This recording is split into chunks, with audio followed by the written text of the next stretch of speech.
How to import isometric brush sets to your Create Pocket app. First, open Brush Library.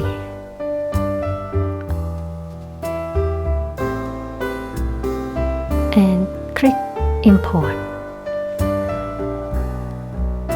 And choose isometric objects, the files, and download it.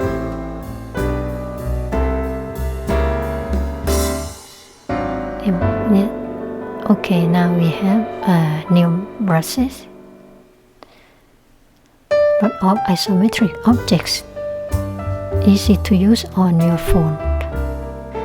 These are the objects that I drew on iPad.